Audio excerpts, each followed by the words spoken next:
La capitale économique s'est levée la matinée de ce vendredi 30 avril 2021 sous une réelle difficulté inhérente au transport en commun, comme vous le constatez.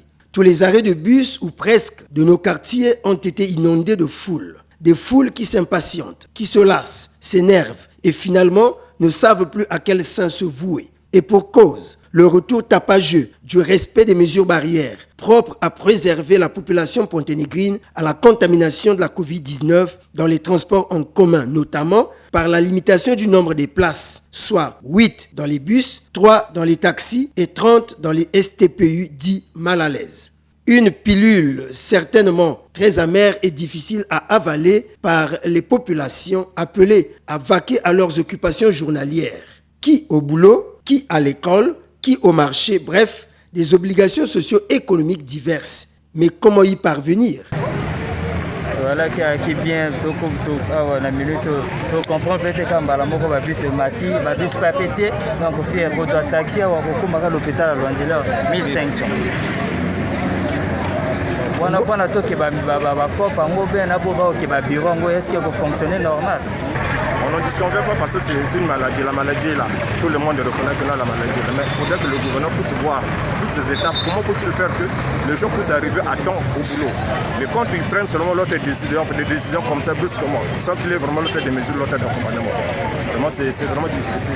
Est-ce que le gouvernement a le temps d'aller dans nos administrations, aller leur expliquer, bon, il faut accepter les gens à partir de 10h, 11h, ainsi de suite. Est-ce qu'ils ont vraiment cette volonté, c'est pas l'autre d'arriver là-bas. Je ne crois pas. Les élèves, les écoliers n'ont pas de moyens de transport de se déplacer. Là, les cours commencent à 7h, là on est là jusqu'à 8h. Ça ne marche pas quand même. Et pitié des gens quand même. On est fatigué dans ce pays. C'est quel genre de maladie? Cache, on porte des caches. Libérons moins des gens, des moyens de transport des élèves. Là jusqu'à l'heure, les élèves sont encore là. Comment faire de ce pays-là? On n'arrive plus.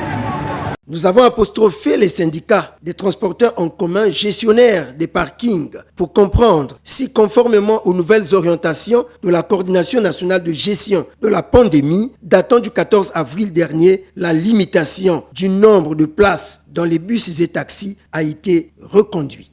Hier, nous étions sur le poste. Par exemple, nous ici dans la zone 5, nous étions sur qu'on n'était pas informés. On entend seulement les chauffeurs dire que non, voilà, on a descendu des gens là-bas, voilà, c'est cela.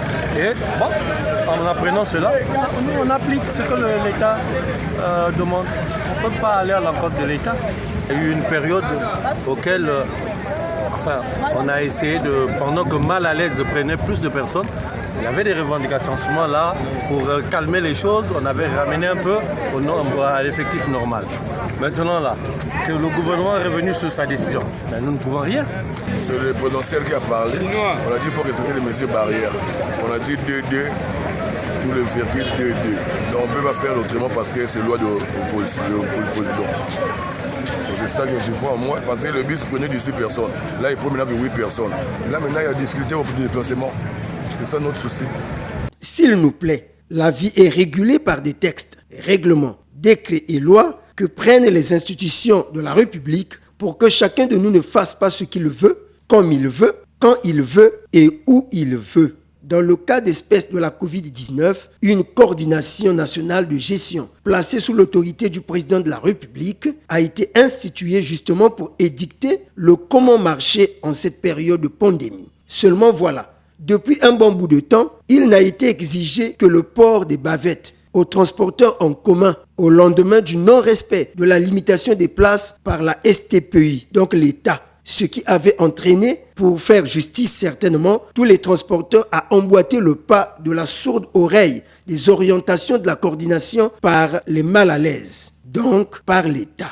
Nous avons vérifié dans le communiqué de la coordination nationale de gestion de la pandémie de coronavirus Covid-19, celui du récent renouvellement de l'état d'urgence sanitaire datant du 14 avril 2021, il ressort ce qui suit. S'il vous plaît, dans les décisions reconduites concernant le secteur des transports en commun comme privé, en son alinéa 13, je cite, « Obligé, sous peine de forte amende, les transporteurs en commun, entendus autocars, taxis, trains, bateaux, hélicoptères et avions, et les transporteurs privés, entendus voitures, bateaux et avions privés, à exiger de tout passager à bord le port conforme du masque de protection individuelle. Point final.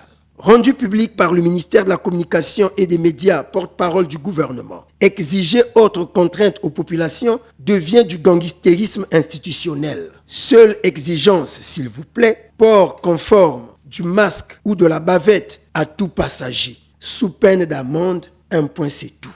Comment avoir exigé aux paisibles citoyens autre mesure coercitive à l'heure où le président de la République ne jure que sur la relance économique? Et comment vaquer à ses occupations économiques?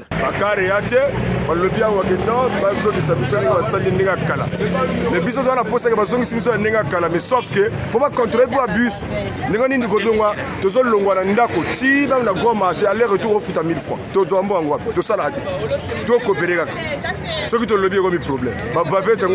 Bus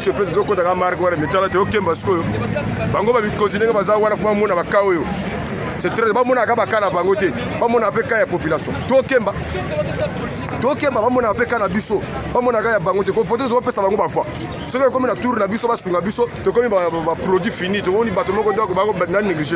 Tout se passe comme si tout est permis pour les autorités et le citoyen est fait pour subir, pour souffrir. Au point que, pendant les campagnes électorales, tout s'est passé comme s'il n'y avait plus de corona dans le pays. Hélas, au su et au vu des citoyens et de la communauté internationale.